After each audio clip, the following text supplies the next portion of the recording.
morning, everybody. Happy Thursday. Today, the video is going to be very brief so that we can get into our reading and our questions that we have to answer. But first, quick little announcements. This is Thursday during our first week of remote learning, and this is what your schedule looks like today.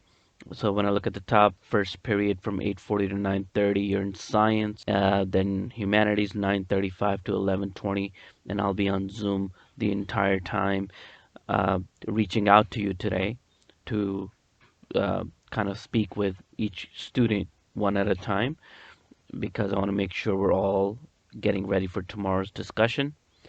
Then you have your lunch from 11:20 to 12:20, music fourth period from 12:20 to 1:10, then math at the same time as yesterday, as always, 1:15 to 2:05, and last period today is art from 2:10 to 3 o'clock. And on our calendar, here we are on Thursday, and we're going to try to do a couple of things today.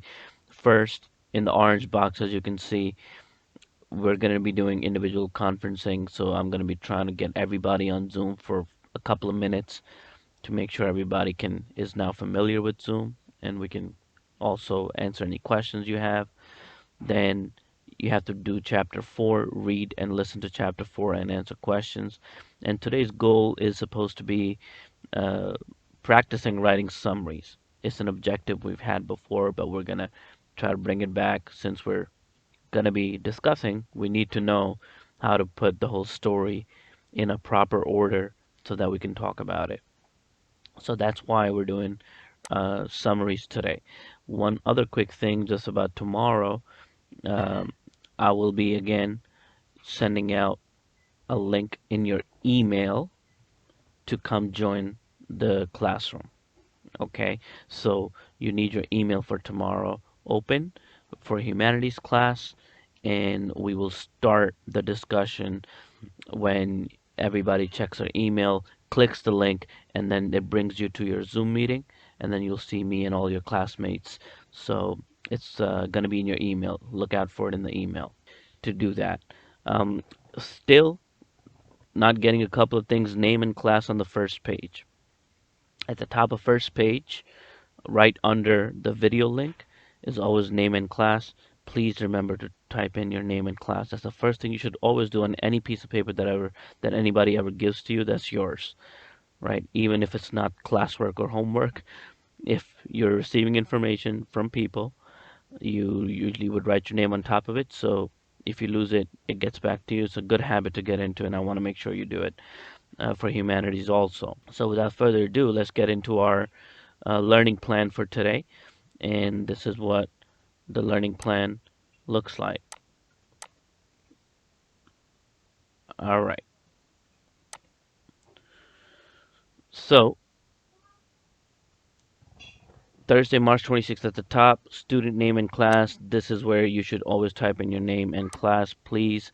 And then 3 objectives today. What we'll learn. We'll continue learning, making inferences or uh, responsible guesses, educated guesses about characters, about how they feel, who they are, using textual evidence, right? We had that quotation question yesterday. Things like that. We're going to make inferences about why characters do things and how are they feeling, using different moments in the book.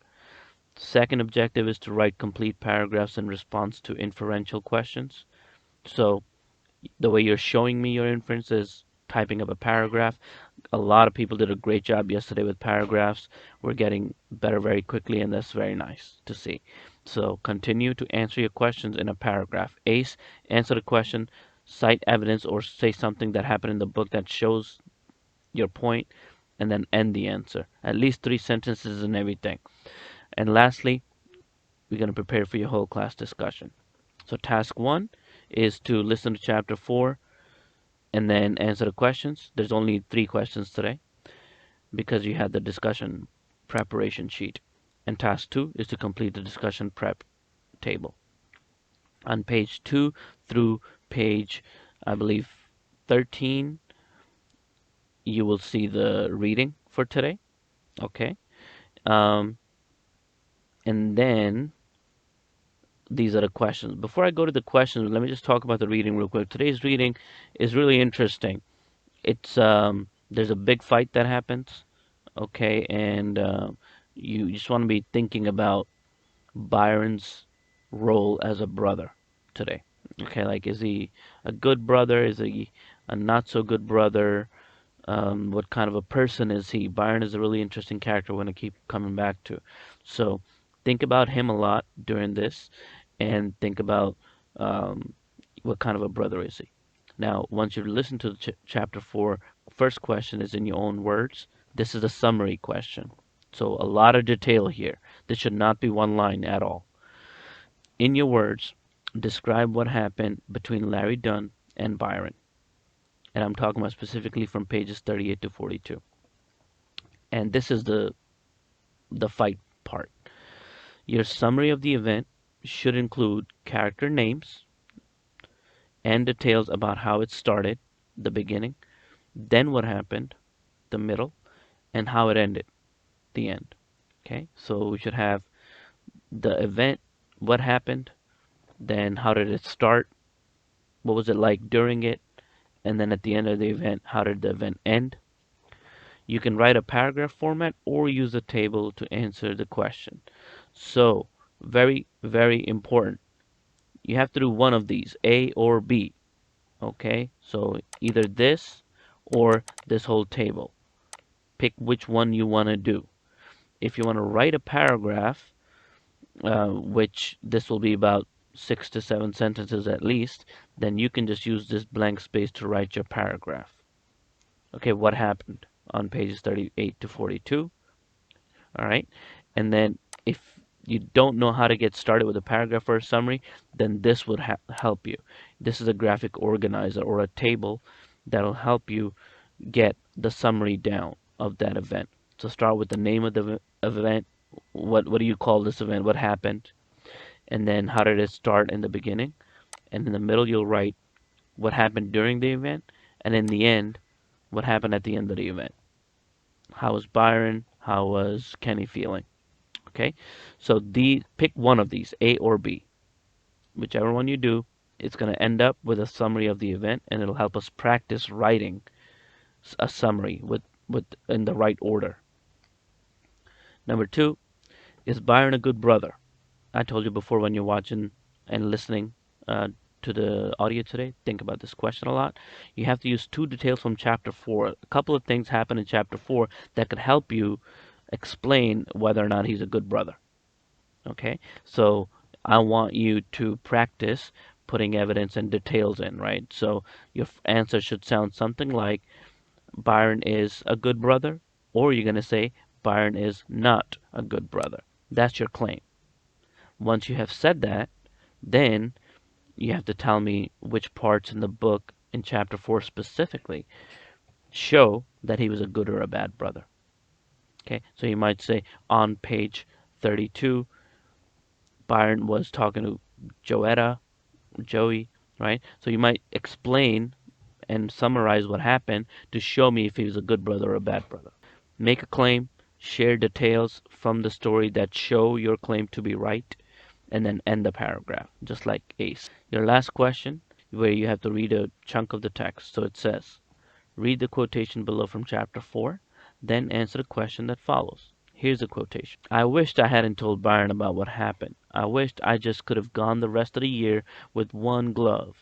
I couldn't stand to see how the movie was going to end, so me and Rufus left. This is from page 43. Now the question is about this quotation. How does Kenny feel about what happened between Larry Dunn and Byron? All right, you really want to look again closely at this quotation. You don't need to go anywhere else. Based on this quotation and what Kenny is saying, how does Kenny feel about what happened between Larry Dunn and Byron?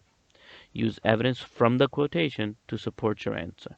One way to do that, to use evidence from the quotation, is I'm looking for a sentence that goes something like Kenny says, or in the quotation Kenny shares.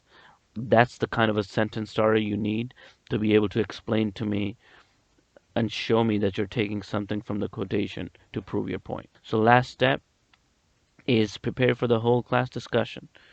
These are the questions you got to be able to answer to show me that you kind of understand the basics of the story so far. Who are the main characters in the story? Who's the narrator of the story? What is the setting of the story? Time and place. When is the story taking place? Number four, what do we know about Kenny? Right? You need to, by this point, you have a lot because Kenny's telling the story, so you know a lot about him. Number five, what do we know about Byron? Kenny talks a lot about Byron. Right? Who is Byron? What do we know about him? What do we know about number six? What do we know about Buphead? Okay, another character we should know a little bit about. Number seven, what do we know about Rufus and Cody? And actually, we should also have Larry Dunn in it because Larry Dunn is an important character in chapter 4. So, what do we know about LD? Okay, so all these characters and these elements of the story we should know about a little bit.